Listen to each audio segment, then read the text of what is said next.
जय हिंद बच्चों, स्वागत है आपका आपके YouTube चैनल ITI अड्डा में। आज का टॉपिक मास वेट डेंसिटी यानी कि द्रव्यमान, भार और घनत्व का टॉपिक है, जो कि ITI वर्कशॉप कैलकुलेशन में फर्स्ट ईयर के बच्चों के लिए है। तो स्टार्ट करते हैं। सबसे पहले पढ़ते हैं मास एंड वेट। तो मास एंड वेट पढ़ने से पहले एक डेफिनेशन आती है द्रव्य। द्रव्य क्या होता है या मैटर क्या होता है? तो हम लोगों ने मटेरियल साइंस के टॉपिक में द्रव्य के बारे में पढ़ा है।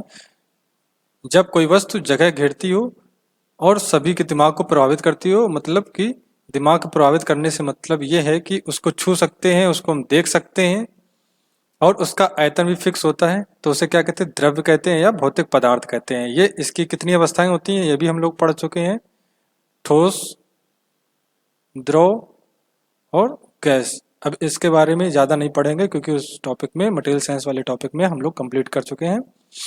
ठीक है, तो सबसे पहले इसमें डेफिनेशन आती है द्रव्यमान क्या होता है? किसी वस्तु में उपस्थित पदार्थ की मात्रा उस वस्तु का द्रव्यमान होती है या संगति या मास कहलाती है। तो क्वेश्चन में कभी कभी संगति भी पूछ देता है, तो कंफ्यूज मत होइएगा, द्रव्यमान की ही बात कर रहा है वहां पर।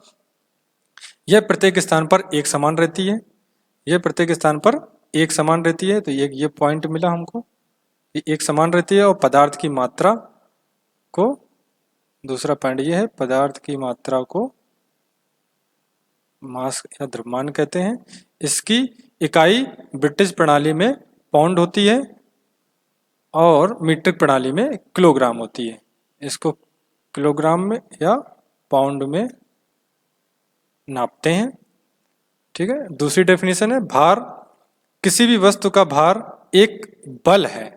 तो यहाँ पर क्या बताया जा रहा है कि भार जो है एक बल है जिसके द्वारा वस्तु पृथ्वी के केंद्र की तरफ आकर्षित होती है। इसका परिमाण प्रत्येक स्थान पर बदल जाता है। तो जैसा कि हमने ऊपर पढ़ा था कि द्रव्यमान जो होता है वो प्रत्येक स्थान पर समान रहता है, लेकिन भार जो होता है वो प्रत्येक स्थान पर बदलता रहता है। जैसे पृथ्वी से ऊंचाई की तरफ जाने पर वस्तु का भार कम हो जाता है क्योंकि पृथ्वी की दूरी के कारण आकर्षण कम हो जाता है। अर्थात चंद्रमा पर वस्तु का भार लगभग 1/6 रह जाता है। इसकी इकाई ब्रिटिश प्रणाली में पाउंड और मीट्रिक प्रणाली में न्यूटन या किलोग्राम है। इसको W से चिन्हित किया जाता है।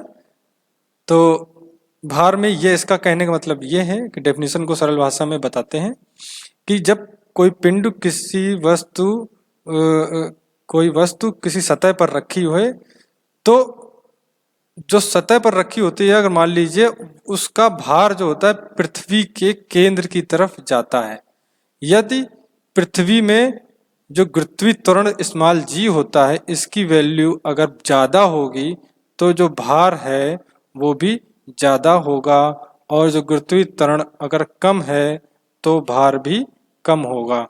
इसी प्रकार इसमें एक एग्जाम्पल दिया गया है कि चंद्रमा पर वस्तु का भार 1/6 रह जाता है। तो चंद्रमा पर वस्तु का 1/6 क्यों रह जाता है? क्योंकि चंद्रमा का जो स्मॉल g है वो पृथ्वी के g के 1/6 है। तो g ऑफ मून बराबर g ऑफ अर्थ बटे 6 है। तो इस वजह से जो हम पृथ्वी पर भार तौलेंगे और उसी वस्तु का अगर भार हम चंद्रमा पे तौलते हैं तो 1/6 रह जाता है। जैसे पृथ्वी पर किसी व्यक्ति का भार 60 किलोग्राम है और अगर चंद्रमा पर वो तौलेगा तो वो 6 किलोग्राम है।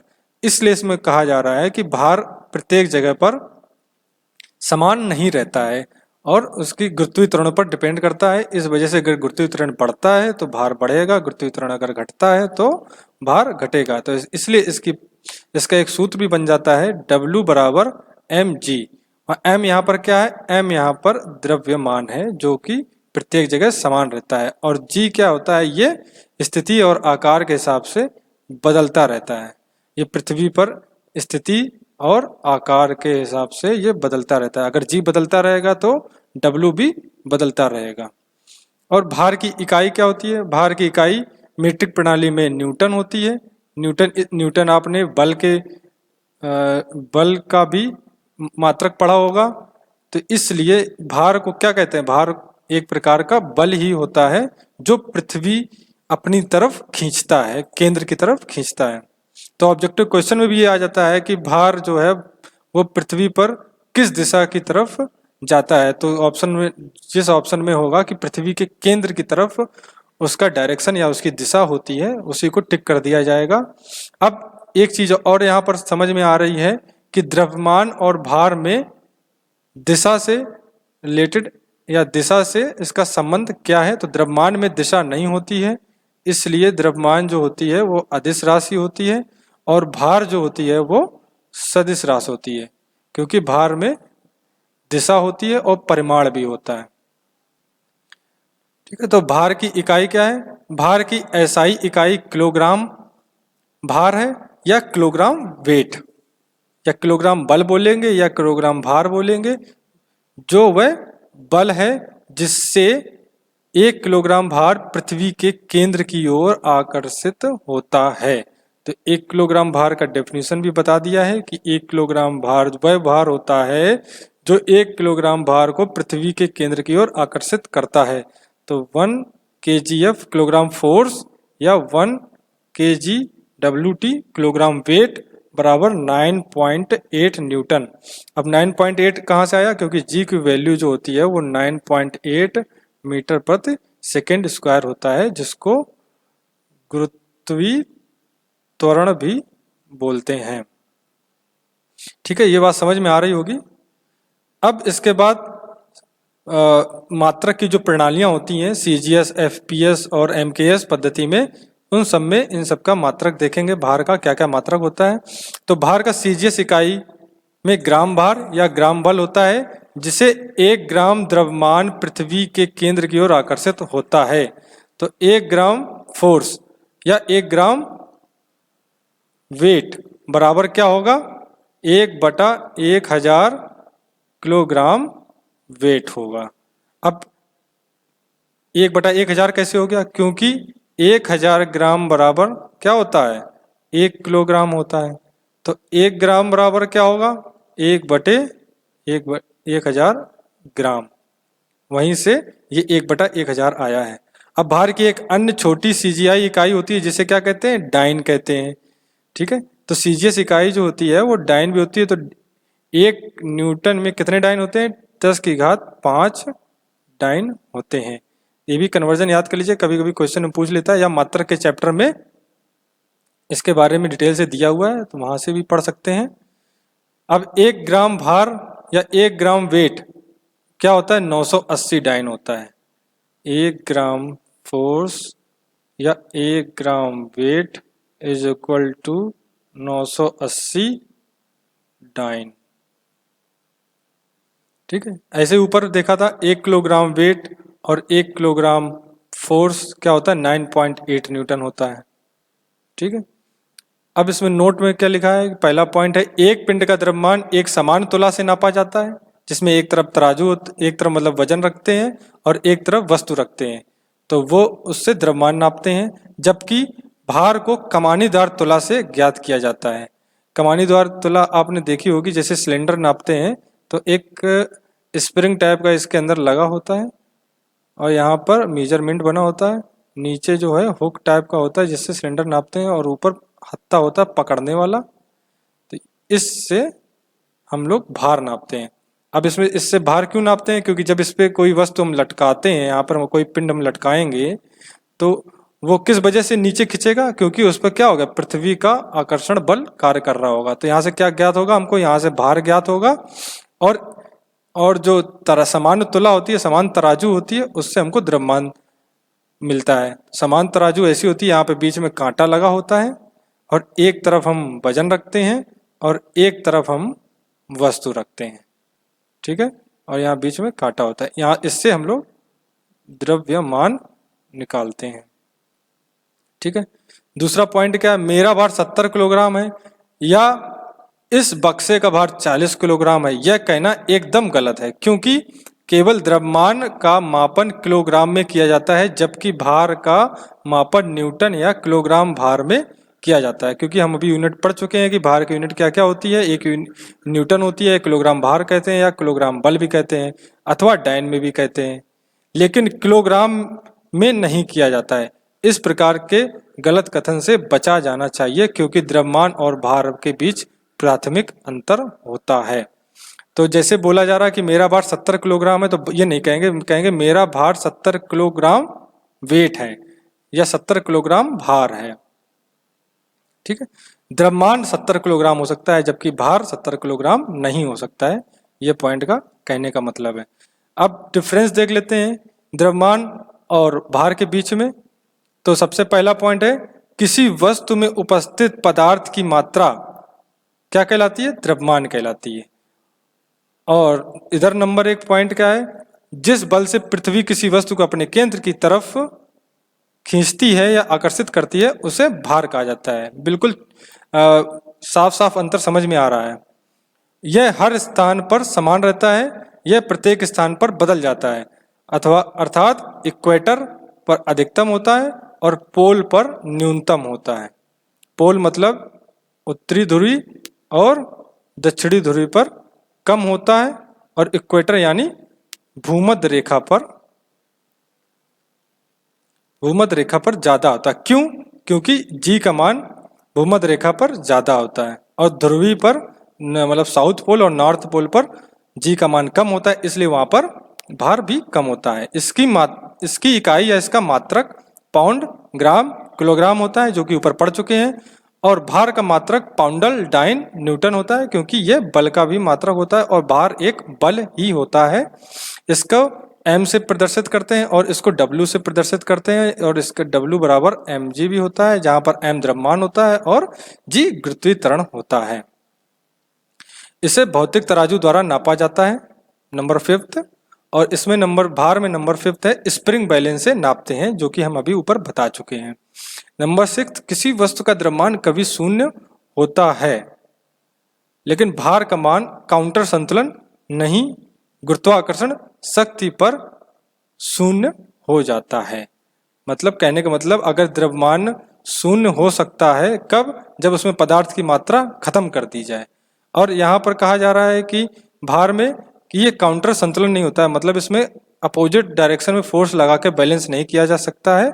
ये गुरुत्वाकर्षण शक्ति पर डिपेंड करता है। अगर गुरुत्वाकर्षण शक्ति 0 हो जाती है तभी भार 0 हो सकता है, अन्यथा नहीं होगा।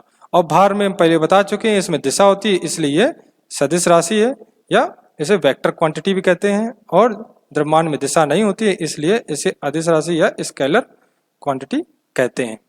तो ये छोटा सा अंतर है इसमें, इसको सही से पढ़ लीजिएगा क्योंकि इससे अक्सर क्वेश्चन पूछा जाता है और बच्चे द्रव्यमान और भार में फर्क नहीं समझ पाते हैं और क्वेश्चन गलत कर बैठते हैं।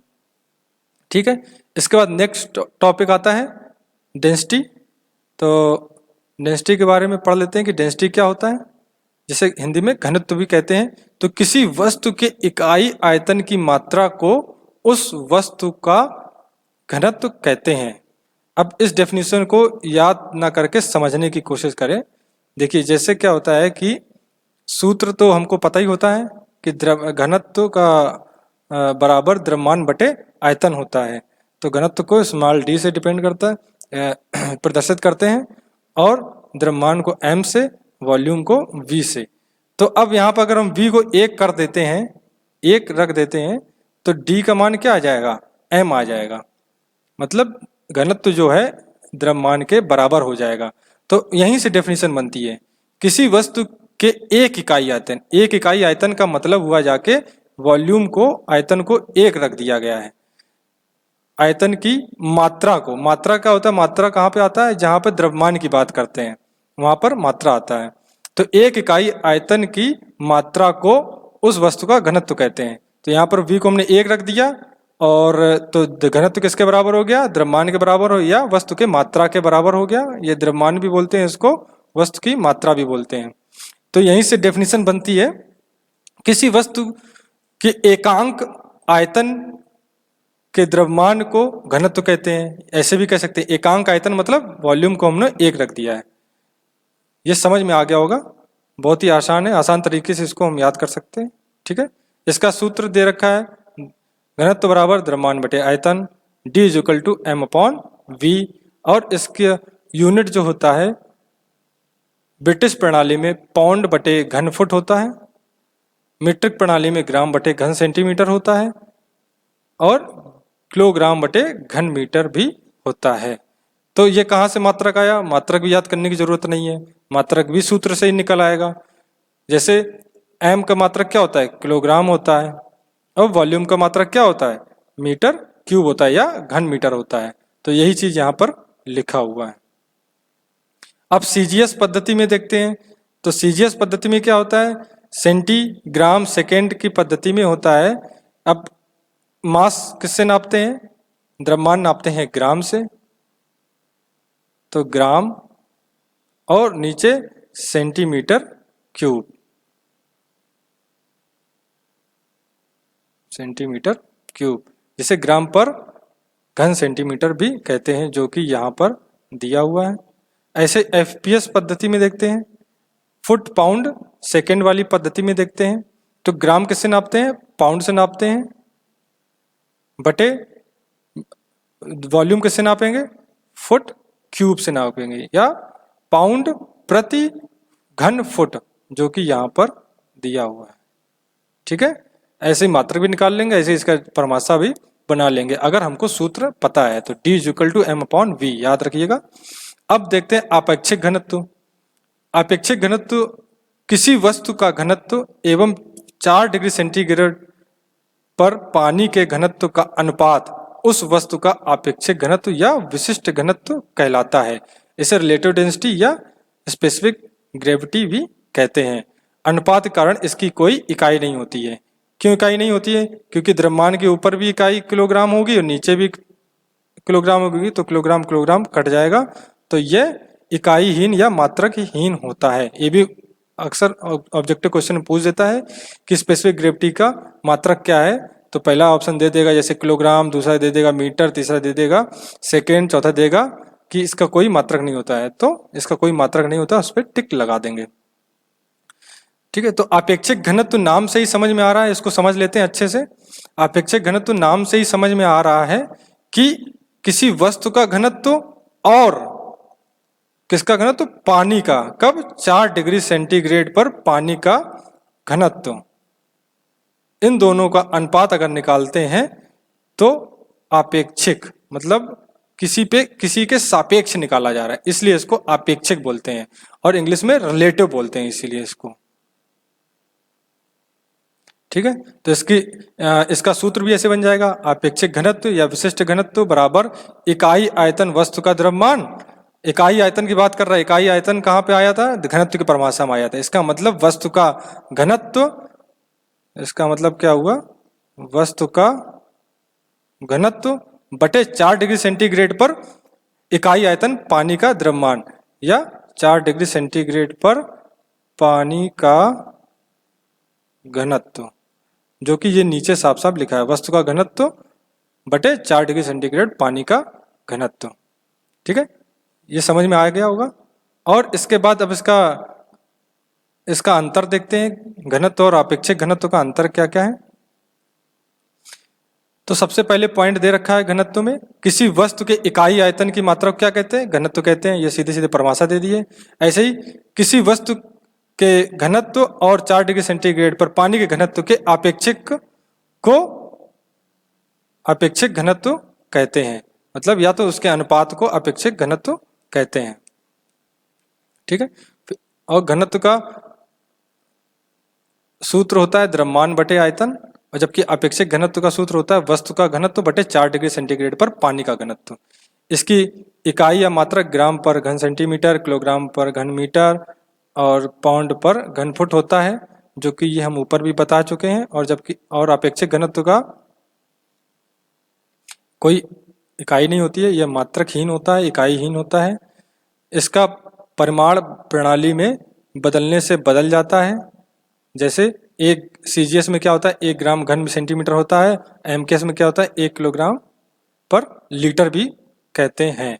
1 किलोग्राम पर मीटर क्यूब भी होता है और 1 किलोग्राम पर लीटर भी होता है, ये याद रखिएगा। ये भी क्वेश्चन में कभी कभी पूछ देता है कि एमकेएस पद्धति में घनत्व का मात्रक क्या है, तो हम लोग 1 किलोग्राम 1 किलोग्राम प्रति घन मीटर ढूंढते रह जाएंगे, जबकि ऑप्शन में दिया होगा 1 किलोग्राम प्रति लीटर, तो इसको भी टिक कर सकते हैं वहां पर।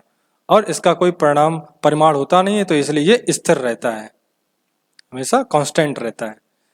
और मटेरियल साइंस में हम लोगों ने बहुत सारे जो लौह अलौह धातु के अपेक्षिक घनत्व पढ़े थे। तो अपेक्षिक, वहां पर जो अपेक्षिक घनत्व का मतलब यही था कि वस्तु का घनत्व बटे 4 डिग्री सेंटीग्रेड पर पानी के घनत्व का अनुपात को ही अपेक्षिक घनत्व कहते हैं। तो यहाँ पे प्लेटिनम, पारा, चांदी, तांबा, एल्युमिनियम, इन सबका अपेक्षिक घनत्व दे रखा है, जो मटेरियल साइंस में भी हम लोग पढ़ चुके हैं। और इसमें कुछ एक्स्ट्रा भी दे रखे हैं, जैसे दूध का हो गया 1.032, मोम का हो गया 0.96, तेल का 0.87, केरोसिन का 0.86, कार का 0.24। तो ये हमने सारी लिस्ट हमने दे दी है, इसको आप एक एक करके पढ़ लीजिएगा, ठीक है। इसके बाद नेक्स्ट आते हैं, कुछ प्रैक्टिस क्वेश्चन हैं जो हम लोग करेंगे, लेकिन इससे पहले आपके सिलेबस में अपेक्षिक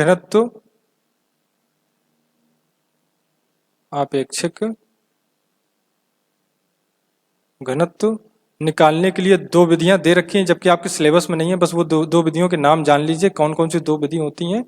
नंबर 1 होता है आर्किमिडीज का सिद्धांत, नंबर दूसरा हाइड्रोमीटर द्वारा, आर्किमिडीज सिद्धांत द्वारा। इन 2 विधियों से अपेक्षिक घनत्व को हम लोग ज्ञात करते हैं। और कुछ बुक्स में ये दे रखा है, कुछ बुक्स में नहीं दे रहा, जबकि आपके सिलेबस में इन सबको डिटेल से पढ़ने का नहीं दिया हुआ है। तो हम लोग सिर्फ द्रव्यमान, भार और घनत्व और अपेक्षिक घनत्व, इनकी परिभाषा ही पढ़ेंगे और इसके बारे में ही जानेंगे, और इससे रिलेटेड क्वेश्चन और प्रैक्टिस क्वेश्चन करते हैं। तो सबसे पहले क्वेश्चन आता है, पढ़ते हैं। सबसे पहला क्वेश्चन है, लंबाई में परिवर्तन को किस संकेत से दर्शाया जाता है? तो लंबाई L हो गया, 1 हो गया, 51 हो गया, E हो गया। तो 1 ये भी नहीं होगा, 51 भी नहीं होगा। E और L में से कोई एक हो सकता है, क्योंकि जब कोई दर्शाया जाता है तो अल्फाबेट से दर्शाया जाता है। तो L से लेंथ होता है, तो ये पहला ऑप्शन सही हो जाएगा, E नहीं होगा, ठीक है। द्रव्यमान को मापा जाता है, द्रव्यमान किससे नापा जाता है? हाइड्रोमीटर से नापा जाता है, या पायरोमीटर से नापा जाता है, थर्मामीटर से, या भौतिक तराजू से? तो तराजू से द्रव्यमान को नापते हैं, तो ये आंसर सही हो जाएगा। जबकि थर्मामीटर से आपको पता है, थर्मामीटर से तापमान नापा जाता है, पायरोमीटर से भी तापमान नापा जाता है, और हाइड्रोमीटर से हमने इससे पहले बताया था अपेक्षिक घनत्व नापा जाता है। नेक्स्ट क्वेश्चन, जिस बल से पृथ्वी किसी वस्तु को केंद्र की ओर आकर्षित करती है वह क्या कहलाती है? द्रव्यमान, भार, घनत्व, अपेक्षिक घनत्व। तो क्या हो जाएगा? भार। भार की परिभाषा में ही साफ साफ लिखा हुआ है। लीटर किसकी इकाई होती है? क्षेत्रफल का, घनत्व का, दबाव का, या क्षमता का? तो लीटर जो होता है वो क्षेत्रफल का भी नहीं होता है, घनत्व का भी नहीं होता है, दबाव का भी नहीं होता है, क्षमता का होता है। क्षमता को क्या बोलते हैं हिंदी में, इंग्लिश में कैपेसिटी बोलते हैं। कैपेसिटी आप कभी कभी देखेंगे मीटर क्यूब में नापते हैं, या सेंटीमीटर क्यूब में नापते हैं, या फिर लीटर में नापते हैं, ठीक है। ये चीज आप याद रखिएगा, ये अलग से पॉइंट मिल गया है। ठोस की स्पेसिफिक ग्रेविटी को बताने के लिए कौन सा बयान या कौन सा कथन सही है? जल में घुलनशीलता, तरल में अघुलनशीलता, तरल में घुलनशीलता, जल और तरल में अघुलनशीलता। तो स्पेसिफिक ग्रेविटी को हिंदी में आपेक्षिक घनत्व बोलते हैं या गुरुत्वीय त्वरण बोलते हैं। तो आपेक्षिक घनत्व की परिभाषा हम लोग जानते हैं, क्या होता है? वस्तु का घनत्व बटे 4 डिग्री सेंटीग्रेड पर पानी का घनत्व। तो पानी के घनत्व इसकी बात हो रहा है, जबकि ऑप्शन में क्या पूछ रहा है? जल में घुलनशील, तरल में अघुलनशील, तरल में घुलनशील, जल और तरल में अघुलनशील। इसका कोई भी आंसर सही नहीं है, ये ऑप्शन ही सारे गलत पूछे गए हैं। तो स्पेसिफिक ग्रेविटी से यही डेफिनेशन या इसका सूत्र पूछ सकता है, जो हमने अभी बता दिया है, ठीक है। इसके बाद क्वेश्चन आता है, कौन सी बड़ी शरीर गुरुत्वाकर्षण के द्वारा त्वरण पर निर्भर करती है? तो कौन सी बड़ी नहीं होगा, कौन सी राशि के बारे में पूछा जा रहा है। कौन सी राशि गुरुत्वाकर्षण के द्वारा त्वरण पर निर्भर करती है? तो आयतन, घन, भार, क्षेत्रफल। तो भार आपको पता है कि यह गुरुत्वाकर्षण पर निर्भर करता है। भार खालिस्तान है। अदिश राशि, भौतिक राशि, सदिश राशि, रासायनिक राशि। तो भार एक सदिश राशि है क्योंकि इसमें दिशा भी होती है और भौतिक राशि भी है। यहाँ पर दो ऑप्शन देखिए सही मिल रहे हैं, फिजिकल क्वांटिटी भी है और वेक्टर क्वांटिटी भी है। तो आप इसमें से कोई सा भी एक सही लगा दीजिएगा तो सही हो जाएगा, बस सदिश राशि लगा दीजिएगा। सीजीएस प्रणाली में संगति, संगति मतलब द्रव्यमान का इकाई होता है लीटर, ग्राम, पाउंड, किलोग्राम। तो सीजीएस में क्या होता है, सेंटीग्राम सेकेंड बोलते हैं। सी का मतलब सेंटी और जी से ग्राम, तो ग्राम इसमें आ रहा है तो ग्राम मात्रक हो जाएगा। सीजीएस प्रणाली में भार का क्या इकाई है, सीजीएस प्रणाली में भार का डाइन, ये हम लोग पढ़ चुके हैं। सीजीएस प्रणाली में घन की क्या इकाई है, तो घन की बात कर रहा है। सीजीएस में घन की इकाई जो होती है, घन यहाँ पर घन मीटर या घन सेंटीमीटर अगर लेके चलते हैं, घन मीटर या घन सेंटीमीटर लेके चलते हैं तो यह मात्रक आयतन का होता है और अगर आयतन का एक मात्रक लीटर भी होता है। यहाँ से अगर हम लोग अगर ऑप्शन में चेक करें तो लीटर दिया हुआ है तो यही ऑप्शन सही हो जाएगा। और नेक्स्ट क्वेश्चन है, सीजीएस प्रणाली में घनत्व का मात्रक या घनत्व की इकाई क्या है। अब देखो यहाँ पर घनत्व पूछ रहा है, ऊपर घन पूछ रहा है, हमें लगता है ये मिसप्रिंट है, तो यहाँ पर घनत्व भी हो सकता है, लेकिन अगर घन पूछा गया है तो ऐसे आप रिलेट कर सकते हैं क्योंकि घन मीटर या घन सेंटीमीटर होगा तो लीटर के बराबर होता है।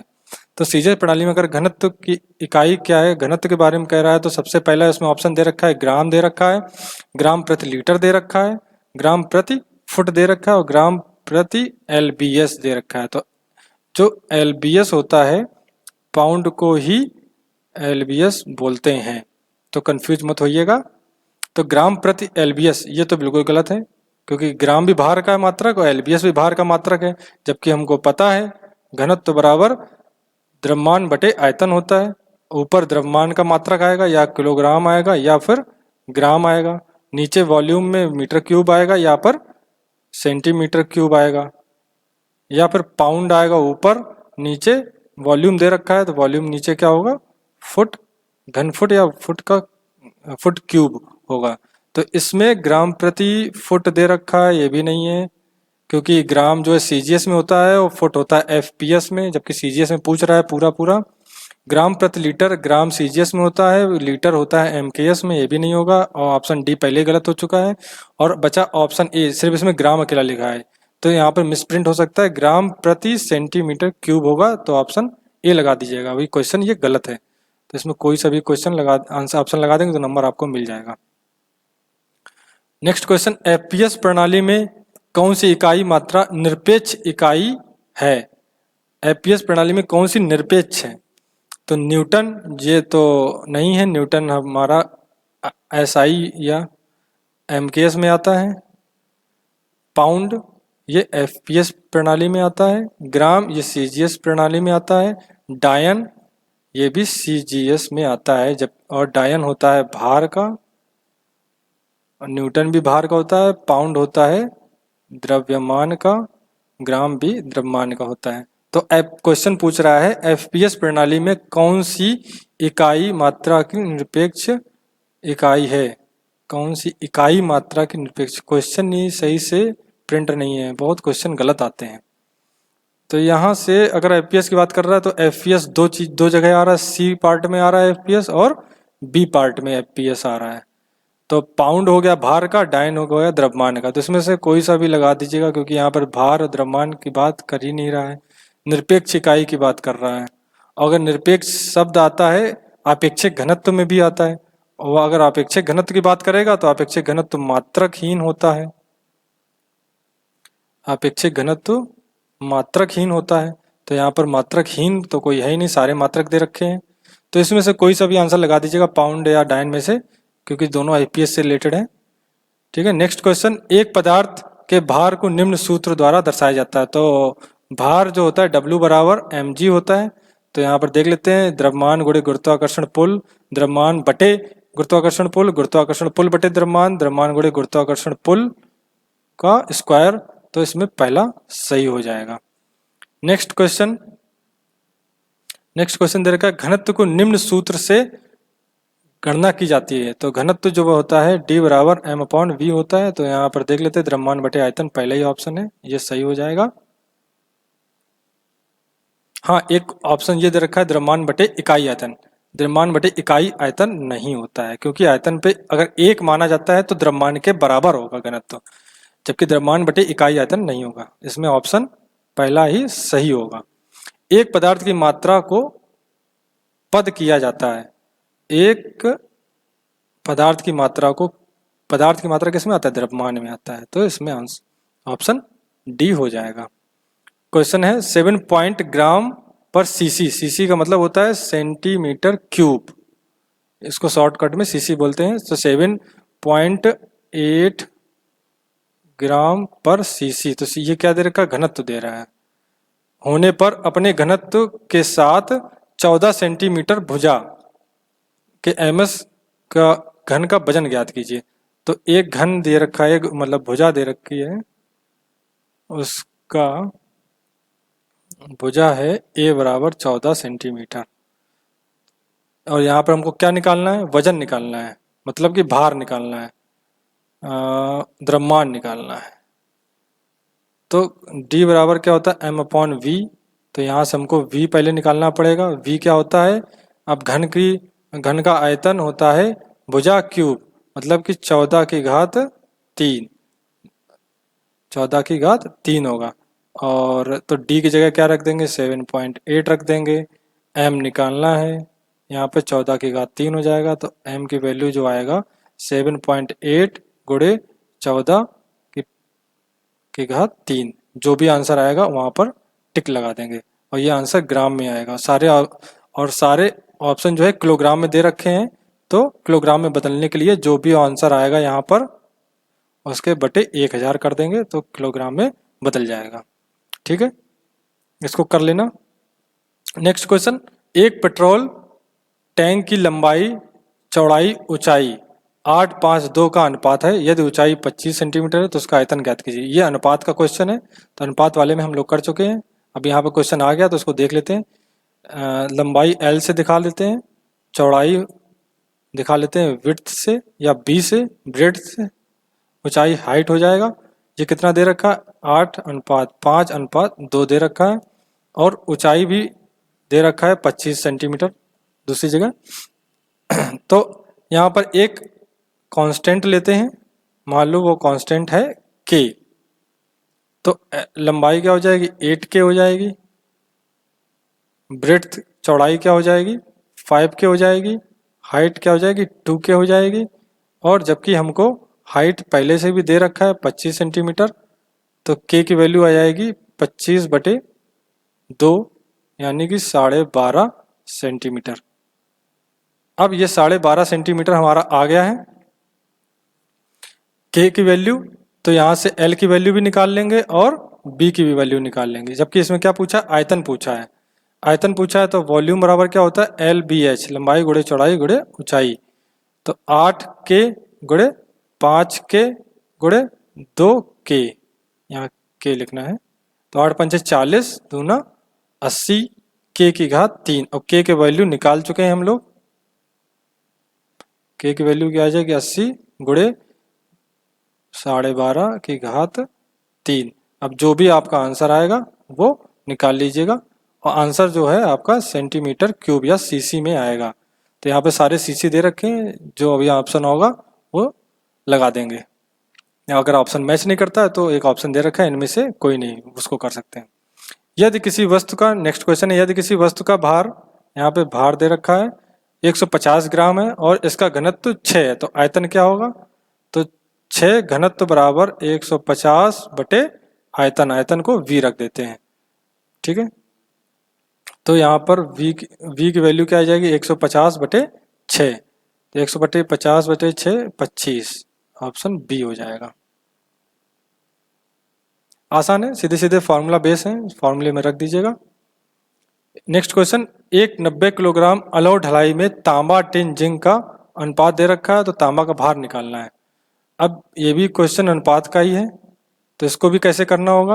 अब इसको तांबा को 6K मान लेंगे, टिन को 3K मान लेंगे, जिंक को 1K मान लेंगे। अब टोटल भार जो है 90 किलोग्राम है, तो उसको जोड़ देते हैं, 6 3 9 1 10K, 10K बराबर कितना दिया है, 90 किलोग्राम दे रखा है, तो K बराबर कितना आ जाएगा, 9 किलोग्राम आ जाएगा। K की वैल्यू 9 किलोग्राम आ जाएगी। तो तांबा पूछा है, तो तांबा कितना था, 6K था, और K की वैल्यू 9 है, तो 54 आ जाएगा।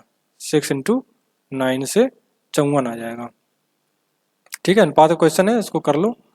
नेक्स्ट एंड लास्ट क्वेश्चन है, जब एक पदार्थ को एक तरल पदार्थ में डुबोया जाता है तो उसका द्रव्यमान क्या होता है। ये तो जाहिर सी बात है, इसमें मान लो अगर कोई तरल भरा हुआ है, इसमें अगर हम कोई पिंड डुबोते हैं तो इसके ऊपर एक ऊपर से भी फोर्स लगता है और नीचे से भार कार्य करता है। तो भार में क्या होगा, भार माइनस जो ऊपर से फोर्स मान लो लग रहा है Fu ऊपर की तरफ, और नीचे की तरफ ये लग रहा है भार, तो ये Fu आएगा। तो इसका मतलब क्या होगा, जो ओरिजिनल भार होगा वो भार माइनस Fu हो जाएगा। इसका मतलब क्या होगा, कम हो गया, तो यहाँ पे आंसर हो जाएगा घटता है। ठीक है, तो ये सारे क्वेश्चन आपके हो गए। आप अपनी बुक से क्वेश्चन लगाइएगा और पढ़िएगा। अगर जहाँ पे समझ नहीं आता है हमको कमेंट कर दीजिएगा, हम आपको उस क्वेश्चन का जवाब देंगे। ठीक है, आज के लिए बस इतना ही। धन्यवाद।